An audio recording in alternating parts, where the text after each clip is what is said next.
we got here? We got a little chili lime, safe catch. Just take a look at that beauty right there. Look at that cat food, dog food looking tuna fish right there. Just get a little view of what's going on here. The answer is yes, I did do shoulders and back today. You're welcome. I'll show you my process here.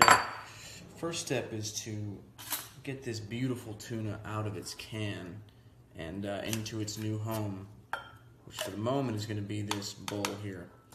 I'm going to get all good stuff there, no mercury. Next step is going to be some mayonnaise. Please hold while I go grab the mayonnaise.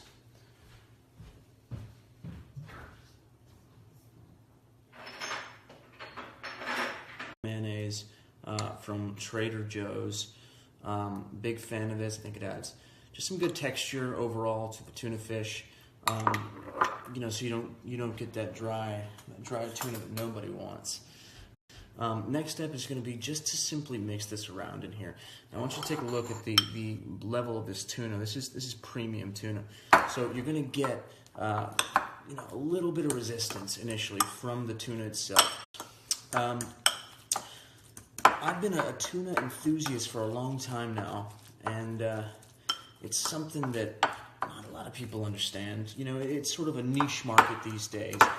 A lot of people are heading towards the pre-packaged, pre-made stuff that you can get at, you know, any one of your Jones on Third, you know, any one of your places that's going to sell you just a fancy tuna fish.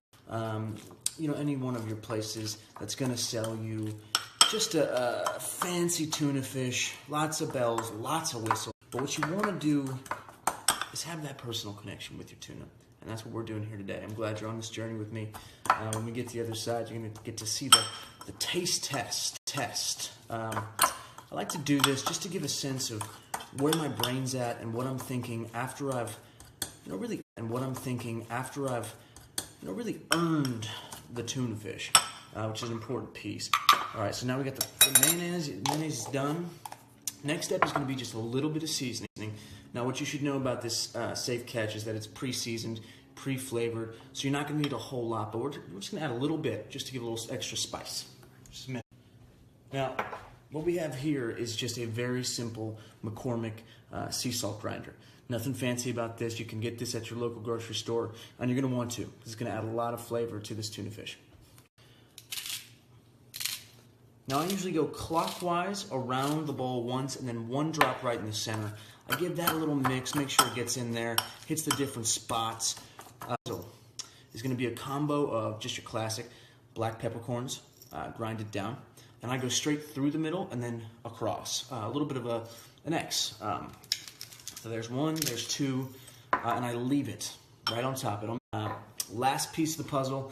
This is where, you know, among other tuna enthusiasts, I've had questions about why I do this, but I think it's important to note that each person is entitled to their own tuna journey, and today you're seeing mine.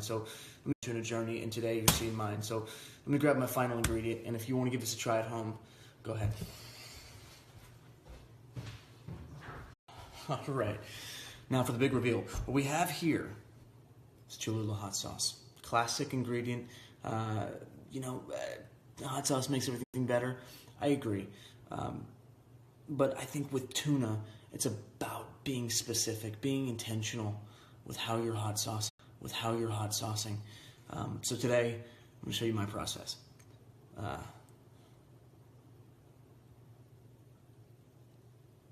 There, that's all it is.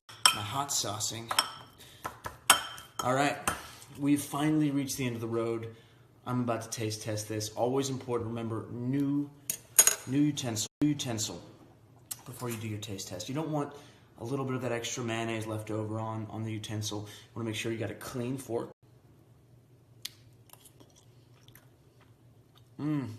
Wow. That is spectacular. That is the best tuna I've had all day, by far, perhaps all week. Thank you so much for joining me. I'm going to get involved in this. And I'll see you next time for Tuna Adventures with Nick. Thanks, y'all. Bye.